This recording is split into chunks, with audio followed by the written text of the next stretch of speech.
তোমরা যারা ক্যালকাটা ইউনিভার্সিটির আন্ডারে সেকেন্ড সেমিস্টারের ছাত্রছাত্রী আছো, তোমাদের জন্য আজকে ক্লাস খুবই গুরুত্বপূর্ণ।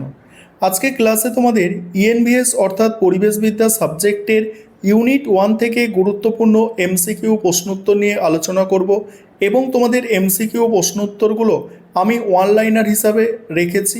তোমরা যারা বিভিন্ন চাকরির পরীক্ষার প্রস্তুতি নিচ্ছ, তোমরা জানো যে অনলাইনার হিসাবে পড়লে তোমাদের কিন্তু মনে রাখতে সুবিধা হবে এবং কম সময়ের মধ্যে অনেকটা তোমরা রিভিশন করতে পারবে। এবং বিগত বছরের সমস্ত প্রশ্ন কিন্তু এর মধ্যে অন্তর্ভুক্ত করা আছে, অর্থাৎ তোমরা ভালো করে আজকের ক্লাসটা দেখে নাও এবং তোমাদের ইউনিট 1-এর সমস্ত যে প্রশ্নগুলো তোমাদের এমসিকিউ আকারে আসতে পারে, আশা করি তোমরা এটা দেখলে পেরে যাবে। দেখো, প্রথম প্রশ্ন কি আছে, ইন্টারন্যাশনাল এনভায়রনমেন্ট এডুকেশনাল প্রোগ্রাম, এটা পিভিআরসিআরসের প্রশ্ন, কার দ্বারা সূচিত হয়েছিল? ইউনেস্কোর দ্বারা সূচিত হয়েছিল। ইউএনইপি এর পুরো কথা ইউনাইটেড নেশন এনভায়রনমেন্টাল প্রোগ্রাম, এগুলো সব পিভিআরসিআরসের প্রশ্ন। ইউনেস্কোর পুরো নাম এটা তোমরা বেশিরভাগ জনই জানো, United Nation Educational Scientific and Cultural organisation.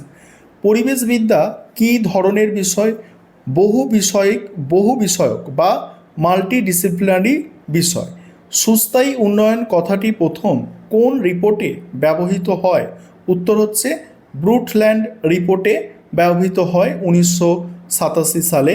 ব্রুটল্যান্ড রিপোর্টের শিরোনাম আওয়ার কমন ফিউচার, খুব গুরুত্বপূর্ণ প্রশ্ন। মিশন লাইফের সম্পূর্ণ অর্থ কী? Lifestyle for environment. নেক্সট হচ্ছে মিশন লাইফ কে প্রথম প্রস্তাব করেন? ভারতের প্রধানমন্ত্রী নরেন্দ্র মোদী। পরের প্রশ্ন আছে, দেখো পরের প্রশ্ন আছে যে অপ্রথাগত পরিবেশ শিক্ষার একটি উদাহরণ। অপ্রথাগত পরিবেশ শিক্ষার উদাহরণ হচ্ছে ইকো ক্লাব, নেচার ক্লাব বা পরিবেশ বিষয়ক আলোচনা চক্র। পরিবেশ নীতিবাদে ইকোসেন্ট্রিক দৃষ্টিকোণ বলতে কী বোঝায়? উত্তর হচ্ছে প্রকৃতি এবং সমস্ত জীবের নিজস্ব স্বাধীন মূল্য আছে, শুধুমাত্র মানুষের ব্যবহারের জন্য নয়। তারপরে ডিপ ইকোলজি শব্দটি কে প্রথম প্রবর্তন করে? আর্নে নেস প্রথম প্রবর্তন করে। পরের প্রশ্ন হচ্ছে পরিবেশ নীতিবাদে অ্যান্থোস্পেন্টিক দৃষ্টিকোণ কি? উত্তর হচ্ছে মানুষই মহাবিশ্বের কেন্দ্র এবং প্রকৃতি মানুষের ব্যবহারের জন্য। তারপরে পরিবেশ সংরক্ষণ আইন কোন সালে সূচিত হয় বা সূচনা হয়? 1986 সালে। মোস্ট ইম্পর্টেন্ট পিভিআরসিআরসের প্রশ্নে আছে, দেখবে। তারপরে সাস্টেনেবল ডেভেলপমেন্ট গোল অর্থাৎ এসডিজিএস এর মোট কতটা লক্ষ্য ছিল নির্ধারণ করা হয়েছিল? 17টা লক্ষ্য নির্ধারণ করা হয়েছিল। তারপরে আছে এসডিজিএস পূরণের লক্ষ্যমাত্রা কোন সাল পর্যন্ত ধার্য করা হয়েছে? উত্তর হচ্ছে 2030 সাল পর্যন্ত। পরিবেশ সচেতনতা বিস্তারে কারা সবচেয়ে গুরুত্বপূর্ণ ভূমিকা পালন করে? তথ্য প্রযুক্তি আইটি এবং গণমাধ্যম। তারপরের প্রশ্ন কি আছে, দেখো ইকোফেমিনিজম বলতে কি বোঝায়? পরিবেশবাদ ও নারীবাদের একটি সম্মিলিত রূপ, যেখানে প্রকৃতি ও নারীর প্রতি শোষণের সাদৃশ্য তুলে ধরা হয়। পরের প্রশ্ন আছে সুস্থায়ী উন্নয়নের 3টি প্রধান ভিত্তি কী কী? উত্তর হচ্ছে অর্থনীতি, সমাজ এবং পরিবেশ। পৃথিবীতে সবার প্রয়োজন মেটানোর মতো সম্পদ আছে, কিন্তু কিন্তু লোভ মেটানোর মতো নয়। উক্তিটি কার? উত্তর হচ্ছে মহাত্মা গান্ধী। আর বাকি প্রশ্নোত্তর আলোচনায় আসছি, তার আগে একটা বিষয় তোমাদের বলার আছে। তোমাদের জন্য অনলাইন কোচিং ক্লাস চলছে। তোমরা যদি কেউ পেইড ব্যাচে অ্যাডমিশন নিতে ইচ্ছুক থাকো বা স্টাডি মেটেরিয়াল অর্থাৎ পিডিএফ নোটস কিনতে চাও, তাহলে তোমরা স্ক্রিনে দেওয়া নম্বরে যোগাযোগ করতে পারো। পরের প্রশ্ন আছে বিশ্ব পরিবেশ দিবস কবে পালিত হয়? বিশ্ব পরিবেশ দিবস পালিত হয় 5ই জুন। পরিবেশ নীতিবাদ অর্থাৎ এনভায়রনমেন্টাল এথিক্স কি? উত্তর হচ্ছে মানুষের সাথে পরিবেশের নৈতিক সম্পর্ক এবং প্রকৃতির প্রতি মানুষের দায়িত্ববোধ। আর তোমরা প্রথম সেমিস্টারের পরীক্ষা দিয়ে বুঝতে পেরেছো যে ইএনভিএস অর্থাৎ পরিবেশবিদ্যা সাবজেক্টের প্রশ্ন কিন্তু ক্যালকাটা ইউনিভার্সিটি ঘুরিয়ে ফিরিয়ে করে। সেক্ষেত্রে তোমরা যত প্র্যাকটিস করবে তত তোমাদের কিন্তু প্রস্তুতিটা শক্ত হবে। সেই কারণে এইভাবে তোমাদের জন্য রেডি করা হয়েছে। আশা করি আজকে এমসিকিউগুলো এগুলো দেখলে প্রথম ইউনিটটা তোমাদের ক্লিয়ার হয়ে যাবে। এবং এছাড়াও কিছু যদি তোমাদের গুরুত্বপূর্ণ বলে মনে হয়, অবশ্যই কমেন্টে জানাবে যে প্রথম ইউনিট থেকে এই প্রশ্নগুলো আপনি দিলে আরও ভালো হতো। সেক্ষেত্রে তোমরা কমেন্টে জানাতে পারো। পরের প্রশ্ন আছে, দেখো, পরিবেশ শিক্ষার প্রধান লক্ষ্য কী? পরিবেশ সম্পর্কে মানুষের মধ্যে সচেতনতা ও দক্ষতা বৃদ্ধি করা। সচেতনতা ও দক্ষতা বৃদ্ধি করা। বসুন্ধরা সম্মেলন প্রথম কোথায় অনুষ্ঠিত হয়েছিল? রিও ডি জেনিরোতে। তারপর এজেন্ডা 21 কোন সম্মেলনে গৃহীত হয়? রিও ডি জেনিরো বা বসুন্ধরা সম্মেলনে।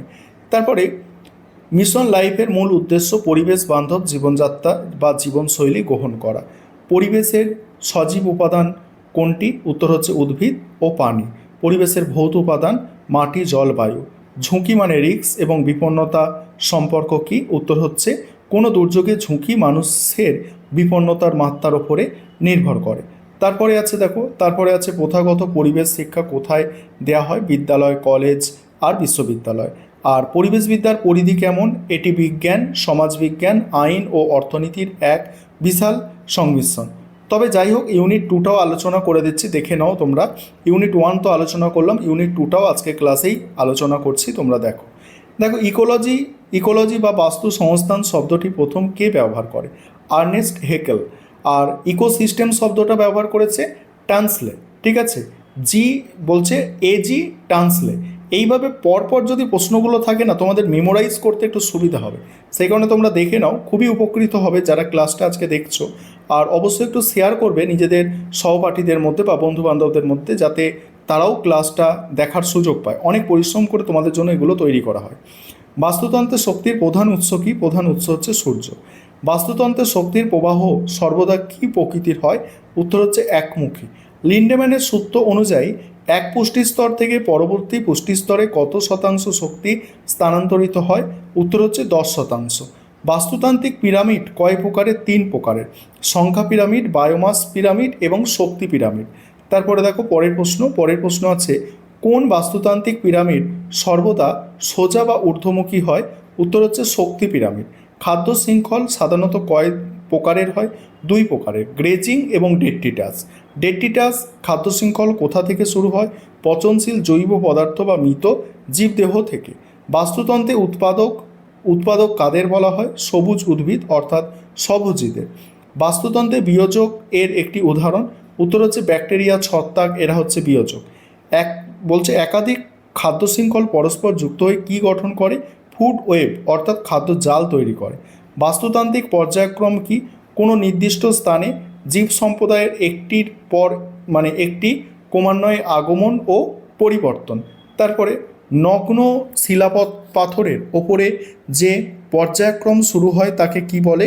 লিথোসিয়াস। মোস্ট ইম্পর্টেন্ট প্রশ্ন, মোস্ট ইম্পর্টেন্ট। জলজ পরিবেশে শুরু হওয়া বাস্তুতান্ত্রিক পর্যায়ক্রমকে কি বলে? হাইড্রোসিয়াস বলে। তারপরে ইকোলজিক্যাল সাকসেশনের চূড়ান্ত বা স্থায়ী পর্যায়কে কি বলে? ক্লাইম্যাক্স কমিউনিটি বলে। পপুলেশন বলতে কি বোঝায়? কোনো নির্দিষ্ট স্থানে বসবাসকারী একই প্রজাতির জীবের সমষ্টি। কমিউনিটি বলতে কি বোঝায়? নির্দিষ্ট স্থানে বসবাসকারী বিভিন্ন প্রজাতির জীবের সমষ্টি। নির্দিষ্ট বাস্তুতন্ত্রে কোনো প্রজাতির জীবের কার্যকারী ভূমিকাকে কি বলা হয়? ইকোলজিক্যাল নিচ বলা হয়। স্থলজ বাস্তুতন্ত্রের একটি উদাহরণ বনভূমি বা তৃণভূমির বাস্তুতন্ত্র। তারপরে আছে কি? জলজ বাস্তুতন্ত্রের একটি উদাহরণ পুকুর বা হ্রদের বাস্তুতন্ত্র। দুটি বাস্তুতন্ত্রের সংযোগস্থলকে কি বলে? ইকোটোন বলে। ইকোটোন অঞ্চল জীববৈচিত্র্য বেশি হওয়ার ঘটনাকে কি বলে? এজ এফেক্ট বলে। বায়োম কি? একই রকম জলবায়ু ও জীব সম্প্রদায় যুক্ত বিশাল ভৌগোলিক অঞ্চলকে বায়োম বলে। বাস্তুতান্ত্রিক পরিষেবা বলতে কি বোঝায়? বাস্তুতন্ত্র থেকে মানুষের যে সমস্ত সুবিধা বা সম্পদ লাভ করে। কার্বন চক্র, নাইট্রোজেন চক্র, এগুলো হচ্ছে বাস্তুতন্ত্রে কোনো উপাদানের অন্তর্গত কি? জৈব ভূ রাসায়নিক চক্র। বেন্থাস কি? জলাশয়ের তলদেশে বসবাসকারী জীবকে বেন্থাস বলে। নেকটন কি? নেকটন কাদের বলা হয়? জলে স্বাধীনভাবে সাঁতার কাটতে সক্ষম প্রাণী, যেমন মাছ, এদের হচ্ছে কি বলা হয়? নেকটন বলা হয়। মনে রাখবে, খুব ইম্পর্টেন্ট এগুলো, প্রিভিয়াস ইয়ার্সের প্রশ্নে আছে। প্লাঙ্কটন কি? জলে ভাসমান ক্ষুদ্রাতিক্ষুদ্র জীব, এদের প্লাঙ্কটন বলে, যেমন ফ্লাইটোপ্লাঙ্কটন। তারপরে কি? একটি কৃত্রিম বাস্তুতন্ত্রের উদাহরণ হচ্ছে কৃষি জমি বা অ্যাকোরিয়াম হচ্ছে একটা কৃত্রিম বাস্তুতন্ত্রের উদাহরণ, এবং পরের ক্লাসে তোমাদের 3 নম্বর ইউনিট থেকে আলোচনা করার চেষ্টা করব। এছাড়া তোমাদের সময় পেলে এসএকিউগুলো আলোচনা করব, ঠিক আছে।